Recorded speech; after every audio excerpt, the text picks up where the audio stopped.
Subliminal messages that are processed subconsciously when you tell people your good news. Okay, so many years ago, back in 2012, I participated in meditation classes. So that was the first time that I had been formally exposed to what you would call Zen Buddhism. My life was changed in many ways. I developed more gratitude and I developed a better understanding of the different ways and views that actually many of the views made sense to me, right? So there was this level of freedom that came over me. Um, Zen Buddhism is not really the religious Buddhism. However, Zen Buddhism is excellent if you are thinking about learning better behaviors along with learning a better lifestyle that can improve your life in general. So I went to the classes, right? It was at a monastery. And in the class, they had us watch these videos, right? And one of the videos was about a lady that was very sad and down because she did not like being alone in her home. And this video was hilarious, y'all. It was so freaking funny because, when you first start watching the video, later it becomes more like almost like a comedy, but you get the lesson in the video at the end. So this lady in the video, she was complaining about being alone in her home. So she started, so funny, I'm laughing just thinking about the video because I'll never forget this video. So she started having more company. Okay. And she didn't have like enough company to where it was like a traffic house, but or a revolving door house where you just got people in and out. It wasn't on that level, but she decided to have some relatives over, a couple of friends. Just, I'm going to get out of this being alone in my home is what the lady was thinking in the video, right? So she acted on that and began to change. But they were also showing in the class that she was also very ungrateful for her peace. There was so many good things about her being alone in her home that she didn't even realize she had. Like, for example, in the video, she would have phone calls. So people were calling her. At times, she would go outside and chit chat with her neighbor. She may not have had a lot of company in the home like she wanted. However, her environment was very peaceful and normal. She also went out to work every day. Okay, so they were displaying those things in the video. But anyway, she decides to start having more company, right? And in the process, the company, one of them stole from her. One of them tried to start a fight with her in her house. One of them was accidentally breaking her stuff. One she let stay the night, left her door wide open, and she came home and a bunch of rodents were in her house. I mean, couple of the friends and relatives were filthy, so they nastied up her house. It was just horrific, right? So that made her become more grateful for what she was complaining about before. And so at the end, she went back to being alone, but she started like going out to eat more with their friends, doing more social activities outside the home, right? So that video was hilarious, right? So I remember during this time, I told a particular person, oh, before I go into that, It also, we watch videos on suffering. I love the Buddhist concept of suffering, right? Because they teach you the truth. Now, in religion, in Christianity, because that's the religion I initially took on at first, right? Not saying that I claim any religion right now. I'm claiming the Lord, I'm claiming spirituality.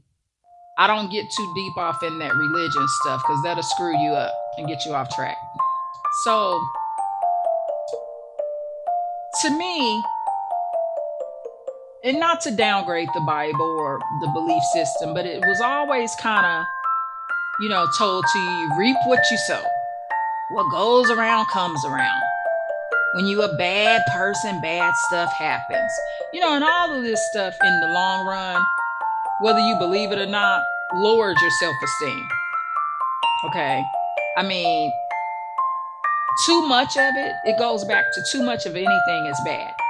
So if you keep hearing that type of crap constantly, you could actually be a good person that something bad has happened to, but you think, oh, yeah, this is happening because I stole that penny candy when I was little.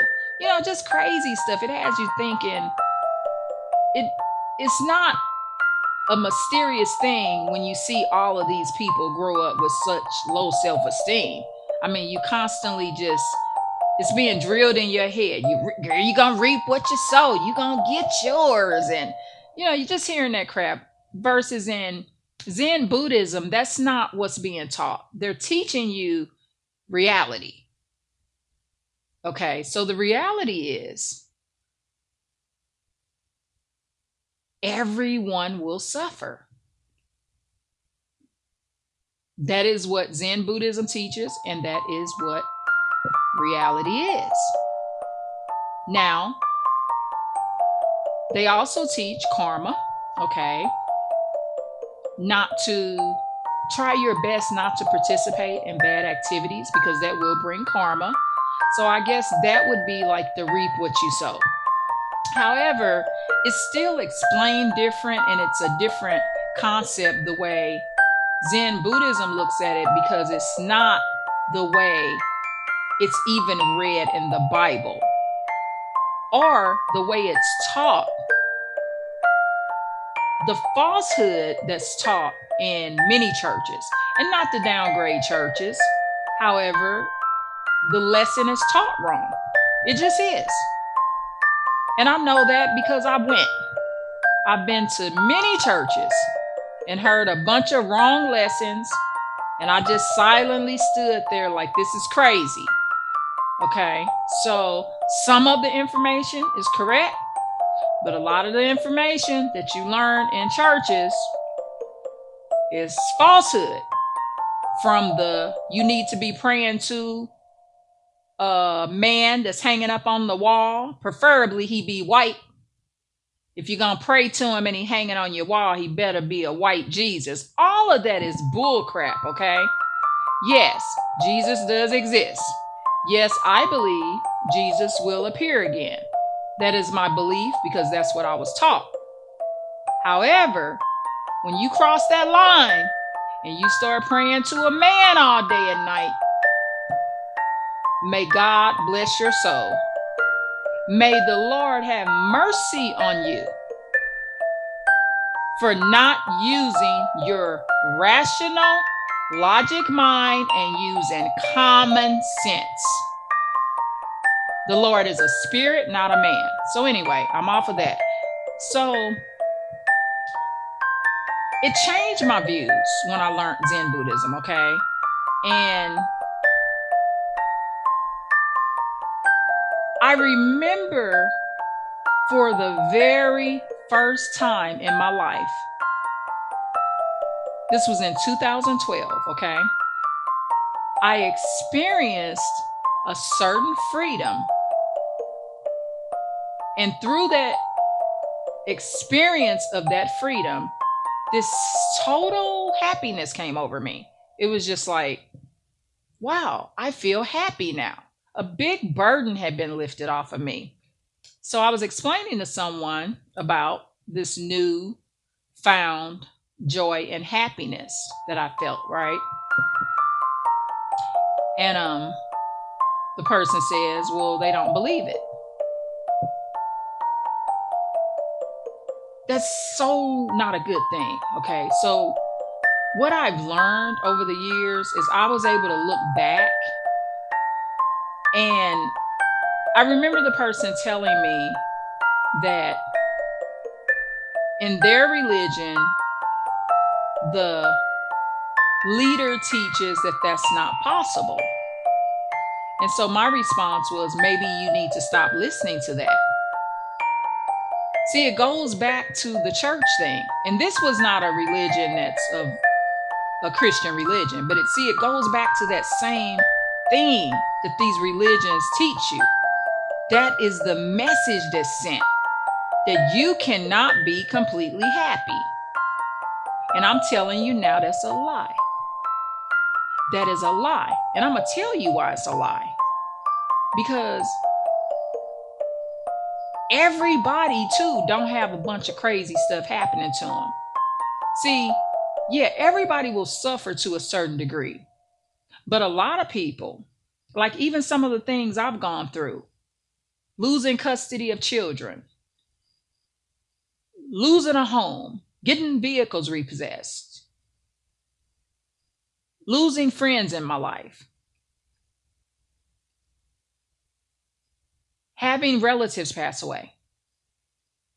A lot of people will not go through those levels of suffering. And I met them. Yeah, they may suffer like, oh, well, their toilet broke and they had to fix it. But many people have, because they just didn't have the karma on them. Whatever the karma is coming from, you got to remember your great, great, great, great grandpa could have murdered somebody. And his ancestors or his future relatives suffer the karma from what somebody did way back. It happens all the time with European Americans. Some of them die of the worst cancers in the United States. And not that that particular European American is bad, but you can never forget that many of them come from slave master ancestry. Their relatives were slave masters. Some of their relatives were murdering African slaves that were brought to America. So don't you think for one second that their relatives that are procreated, that come into the earth through them, are not going to suffer the consequences of that. And many of them have not even asked for forgiveness. That's why you always remember to throw in sometimes to ask for the forgiveness of your ancestors too. And what that prayer will do, I'm going to make sure I include that in my prayer for tomorrow. Because when you ask for the forgiveness from your prior ancestors, you're removing a lot of that karma off you. That way, your children do not suffer for what their great, great, great, great, great, great, great grandpa and grandmother did. Okay? But going back to this, I made a mistake. And the mistake was when I experienced that full happiness in 2012, I should not have shared that with that particular person. Because see, there's a such thing as energy. So see, when somebody tells you, first of all, when you're sharing with someone an emotion, right? And you're telling them, well, I finally feel fully happy. And they tell you they don't believe it, you may be dealing with a narcissist. They're invalidating you. Okay. You're being instantly invalidated along with being gaslighted. Okay. And if they're not a full blown narcissist, they're at a minimum narcissistic and disrespectful. Okay. And I'm going to tell you this. I felt that happiness, but I did not maintain the happiness. I've had to work very, very hard to get that back. So this is another lesson I want to teach you. When you finally get to the point and you feel that complete happiness, you have to maintain it because it can fade away again. And the way you maintain it is watching who is in your ear. I am telling you, on all God's creation, watch who is in your ear. On that phone, in person, watch it. Because misery likes company. That's what they always say. Misery likes company. Okay? And it's not good to have energy around you that does not completely wish you well. So I just want to share that. This is what I suggest. When you get to that point, and I'm getting back to that point, it's been, that was in 2012. We're here in 2022. So I'm getting back to that point of reviving back into my happiness. And guess what? I won't make that mistake again. I won't share it this time. You may see it on me. You may see my smile light up like sunshine. You may see my skin looking good. You may see my posture better, but I will never share my complete happiness to an individual the way I did in 2012. Because I set myself up to slide back into or away from my complete happiness. You're more likely to maintain the complete happiness if you're careful of who you share it with. And I don't think you should ever share it. Unless it's with, at a minimum, if you share it with the relative that's in the house, I wouldn't take it outside of the house. And you better make sure that this relative you got in the house ain't toxic. Hopefully, you don't have anyone in your home that's extremely toxic. I don't have anybody in my home that I consider extremely toxic. I may be the most toxic person here, to be honest. No, I'm just kidding. So, yeah, I'm just saying everyone has some issues, but there's nobody here in the home that I just gotta have them out of here by the morning. That's toxic. When you up all night, like, what can I do to have this Negro gone by this weekend? You planning and plotting and trying to figure this out, and you can't sleep until they out of here because the spirit's so bad. And I don't mean Negro in an offensive way. I'm one. We probably all one. Everything comes from black originally. White comes from black. So you could call yourself a Negro too if you want to. But I'm definitely one. Okay. So at the end of the day, that's a mistake that I'm sharing with you that I made. And change your view of what that reap what you sow is. And in Zen Buddhism, they teach you we all will suffer. They showed us videos of all the levels of suffering going into old age. All elderly people will suffer. I don't care how healthy someone that is old and retired is, that elderly person will suffer. Even if it's something as simple as They were really tired one day and had a headache and had to rest. Everyone will suffer in their old age. And that's what Zen Buddhism teaches, the reality that everybody will lose something, whether it be they lose their wallet, they get a car repossessed, a house. So when I learned that concept, I almost felt like I had been lied to my whole life. Wow, it's not true what the pastors have said. That happened to you because you're such a bad person. Even Job in the Bible. Remember when Job lost everything? When the Lord and Satan made the deal? And even Job's wife told him, well, you should turn against the Lord. And then visitors came and told Job that all of that was happening to him because he was a bad man.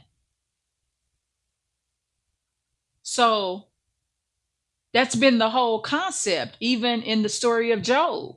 You have to have done something really bad for something bad to happen. And that's not true. Because we all will suffer. That's just the truth. And I think maybe, I don't know, maybe that was taught to create the narcissism that we have in society today. If you can convince a group of people that that bad or that part of suffering that's in their life is because of something bad that they did, that creates segregation. Because these are the bad people that the bad things happen to, and these are now the good people. It's kind of like the slaves and the slave masters. The slave masters must be the good people, right? The slaves must be the bad people because they're being whipped and kidnapped and raped and tortured. So the slave masters, they must be these great people. See, it goes back to that. And all of that's lies. Because the good people are usually the victims. The good people, the victims are going to be the ones more likely to pray than the abuser. Abusers ain't sitting up at night saying, oh, Lord, please make me don't hit her tomorrow. They ain't doing that. They too busy telling you, you do something else, I'm going to hit you again. So don't make the same mistake that I did. If you ever reach complete happiness, where you just feel this contentment and peace, and I'm not talking about no manic depressive, okay? I ain't talking about no bipolar thing, okay? I'm talking about an epiphany where you have learned something new and it changed your life, okay? So, and I'm not speaking against bipolar. I just want to make sure that you don't mistake one thing for the other and you really need to be in some serious therapy. Because when I experienced that, I wasn't having no depressive episodes. It just was I learned something new. And I was able to understand that what had happened to me, whether it be losing children, losing a home, being divorced, those are all natural parts of suffering that many people will go through. And learning how to appreciate the life that you have and the new things. See, sometimes we can't even appreciate the new things that's coming because we're stuck in the past. Forget the kids that don't talk to you. Forget the past. Forget the exes. What you got now? You got a nice home now. You got friends and family. You got your health. You got yourself. Even if you don't have your health the way you want it, it's something else you got. You can go out there and see your new Mercedes. You got something the Lord done gave you. Okay? So don't make the mistake I did and display your complete happiness rather than tell somebody. Because you may be telling an enemy. And that is what you don't want to do. And I'm not saying the person I told was my enemy. I'm just saying in your case, the person you told could be your complete enemy. So you want to be careful. because you could end up with a worse outcome than I did. Okay? However, don't make that mistake. Display the happiness, but keep your mouth closed, okay? Thank you so much. And if you like, please like, share, and subscribe, and have a great day. Thank you.